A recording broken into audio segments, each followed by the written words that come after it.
Sayang, itu kok ada bojorka-bojorka? Itu apa sih? Bojorka apa? Itu yang buka aib-aibnya negara. Kalau kayak gitu-gitu dosa nggak sih? Hacker itu. Iya. Ya, nggak boleh kan. Itu lagi sekarang ya, viral ya. Iya. Datanya menteri, datanya presiden, semuanya. aduh, ini aja. Nanti kita tanya hukum kitabnya ada nggak ya? Oh, itu ada kitabnya? Pastinya ada lah. Oke. Terus tanya sama siapa?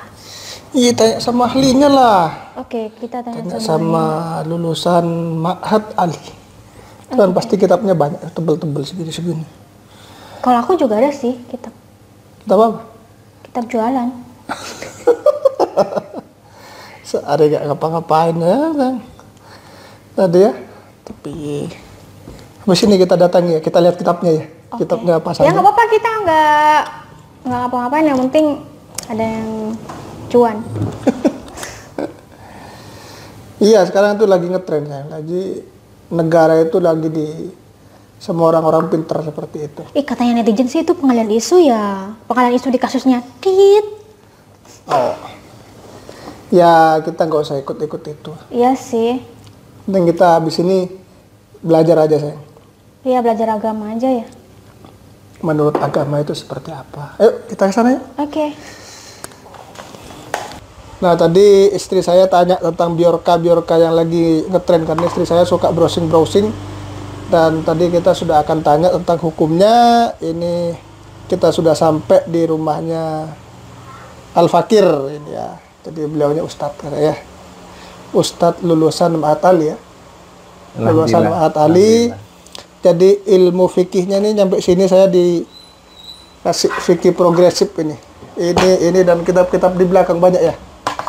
Nah, itu gimana? Ini beliau adalah Al-Fakir Ustadz Muhammad Junaidi MIF.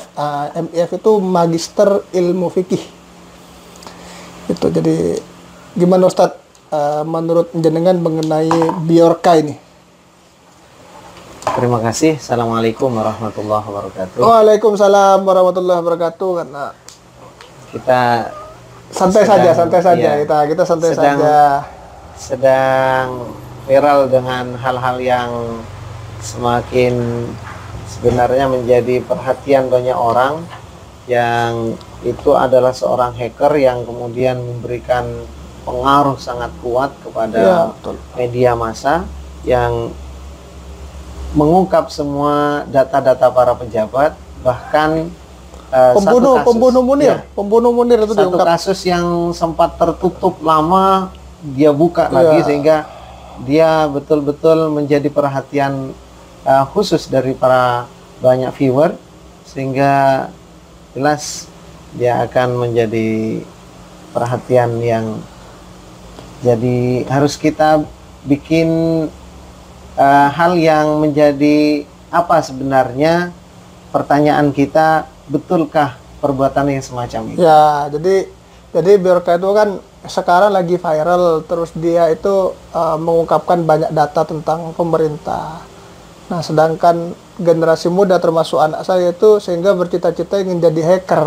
Nah, ini takutnya saya ketika jadi hacker, anak saya terus jadi seperti ini ya gitu. Nah, betul. Ini benar atau enggak gitu loh maksudnya. Betul. Jadi daripada nanti dosa tidak atau bagaimana gitu loh menurut hukum Islam ini gitu loh. Gitu. Menurut pemerintah kan salah jelas. Tapi kan hukum itu kan harus jelas dasarnya gitu loh. Nah, kalau menurut sampean ada ini enggak, ada referensi tidak? Ya, kita kembali kepada apa yang menjadi pedoman hidup kita. Di dalam Al-Quran, dalam Al-Quran diperjelas dalam surah Al-Hujurat ayat 12. Kita sering mendengar bahwa ada ayat dari Allah, ya ayyuhalladzina amanu jtanibu katsiran minadh-dhanni inna ba'dadh-dhanni itsm. Wahai orang-orang yang beriman, jauhilah dari kalian banyak berprasangka kepada orang lain. Allah menyebutkan inna ba'dadh-dhanni ismun. Sesungguhnya sebagian dari prasangka yang ada dalam diri kita itu membuat hal yang dosa, membuat perbuatan dosa yang kita lakukan meskipun itu tanpa sengaja. Prasangka dosa ya. Nah, dengan biorka ini gimana? Nah, terkait dengan biorka ini mengungkap data kepada halayak umum, kepada media massa, kepada semua data yang kemudian dimiliki oleh para pejabat itu dibuka semuanya, sehingga pejabat-pejabat yang ada atau peristiwa yang seharusnya diungkap melalui pengadilan, melalui tempat yang seharusnya diadukan melalui pengadilan, tapi dibuka secara lebar-lebar, sehingga orang-orang penasaran yang seperti ini sah tidak, betul tidak perbuatan semacam ini. Ya. Ini sebenarnya kalau terkait kepada khusus pada seseorang, terutama para pejabat, jelas tidak merasa nyaman, tidak merasa enak ketika data mereka diungkap. Ya, jangankan pejabat, saya aja kalau misalkan data tiba-tiba diungkap privasi kita ke orang lain, merasa terganggu. Ya, itu pastilah terasa ganggu. Nah, ketika mengganggu seperti itu, maka itu disebut mengungkap aib. Tapi kan hanya data yang di situ yang diungkap, tidak menyebutkan aib-aib di situ. Yang dimaksud aib itu saat kita mengungkap sesuatu membuat tidak nyaman kepada orang lain, itu sudah disebut aib. Jadi membuat tidak nyaman orang lain itu sudah aib. Ya, aib. Ada dasarnya enggak? Ya. Ada dasarnya nah, enggak? Kita coba dalam sebuah keterangan di sini disebutkan bahwa apa itu sebenarnya yang disebut aib. Ya. Ini dalam kitab Dzurrul Mukhtar, Al-Hafsaki menyampaikan bahwa sebagian ulama madhab Hanafi menjelaskan aib dengan pengertian ma yakhlu anhu aslul fitratis salimah mimma yu'addu bihi naqisa. Suatu bagian yang tidak ada dari asal penciptaannya, dan hal itu dianggap sebagai bentuk kekurangan. Secara psikologis, kita mendengar suatu informasi dari orang lain lalu menjadikan hati kita merasa tidak nyaman, tidak enak.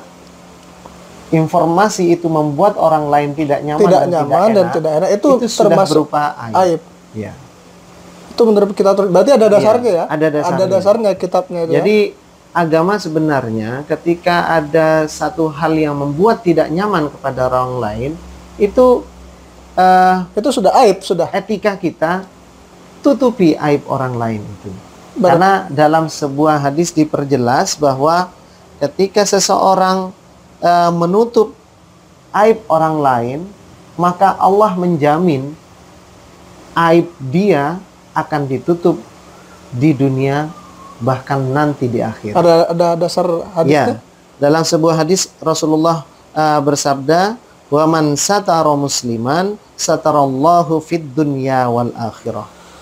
Dalam hadis riwayat Muslim disebutkan, barang siapa yang menutup aib seseorang, saudara kita yang muslim, satarallahu satarallahu fid dunya wal akhirah. Maka Allah akan menutup aib dia. Bentar. Mengungkap aib itu hukumnya apa? Dosa. Haram. Ya. Dari ayat tadi, inna ba'dadh-dhanni ismun. Artinya sebagian yang lain dibenarkan. Apa yang dibenarkan mengungkap aib itu ketika ada di pengadilan, ketika ada di hukum acara, untuk kesaksian, kesaksian dan sebagainya. Selain itu nggak bisa. Itu pasti harus diungkap semuanya biar jelas duduk perkaranya. Tapi kalau iseng, ya mohon maaf, iseng seperti Biorka ini kan mengungkap data, mengungkap data ke publik. Ya. Dan sekarang lagi viral ini. mengungkap data ke publik.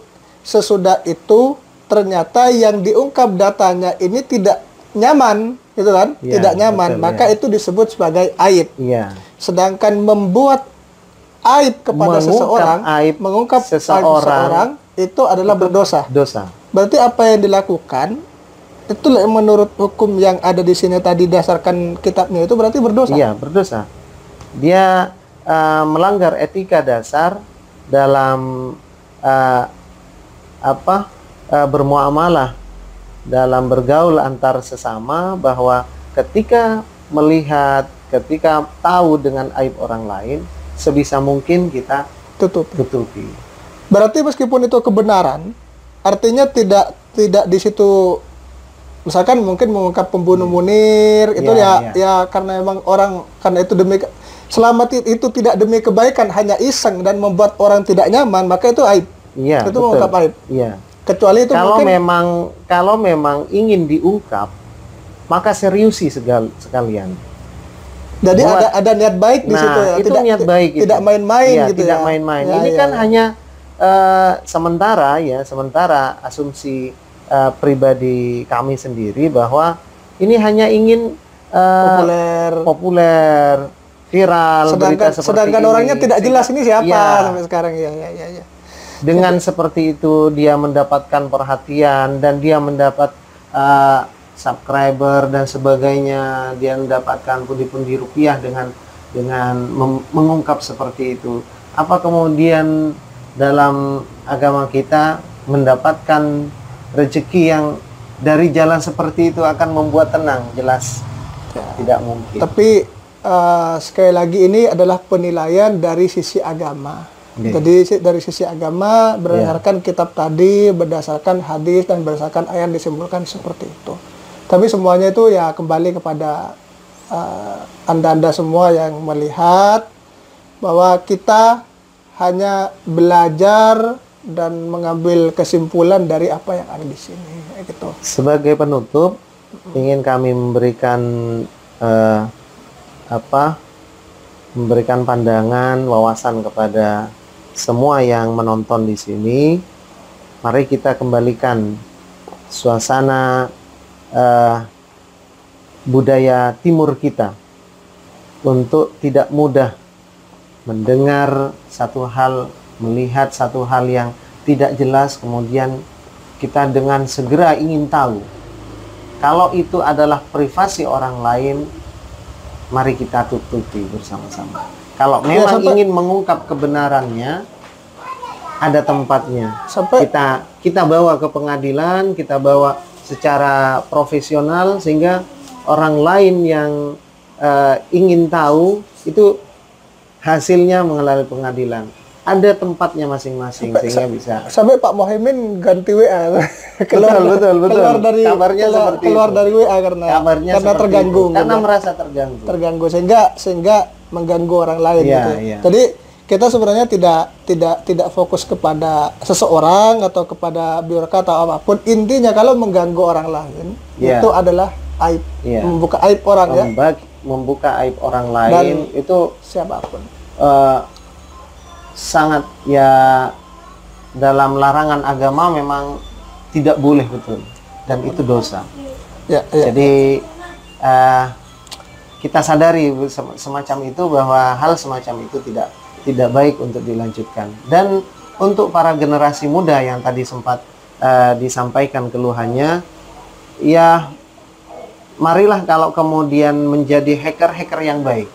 Artinya cukuplah kita tahu, para hacker itu cukup tahu pribadi untuk tidak kemudian diungkap ke media. Karena mengungkap aib ke media itu termasuk dosa yang kemudian tidak bisa dihapus, karena terus menerus akan berkelanjutan itu. Di saat ada yang nonton, maka satu dosa dia itu dosa jariah. Dosa jariah. Jadi berkelanjutan, dibicarakan ke orang lain, dosa lagi. Ini karena apa? Satu hacker yang tidak baik itu. Jadi kalau memang tahu, silahkan tutup saja, cukup dirinya sendiri. Ya. Pesan Apalagi sampai sekedar nyuri pesan. uang ya. Apalagi sampai nyuri uang Apalagi di bank. sampai memang untuk mencari rezeki lewat itu. Jadi memang pemirsa, jadi ikuti terus channel kami, nanti kita akan membahas hal-hal yang lagi viral sekarang ya. Jadi ini kitabnya banyak, kitabnya tebal, dan ini sudah terjemahannya. Nanti kita akan membahas hal-hal yang berdasarkan hukum agamanya, dasar kitabnya, dasar hadisnya, dasar ayatnya, dan semacamnya. Oke, cukup ya Ustaz? Makasih. Ya, jadi cukup untuk Biorka hari ini. Nanti kita akan membicarakan tentang hal-hal yang lain. Ingat, penilaian tetap terserah kepada Anda. Kita hanya di sini berbicara secara umum bahwa inilah yang kita bicarakan berdasarkan hukum Islam yang kita pahami. Demikian, kurang lebihnya mohon maaf. Assalamualaikum warahmatullahi wabarakatuh. Sampai ketemu lagi.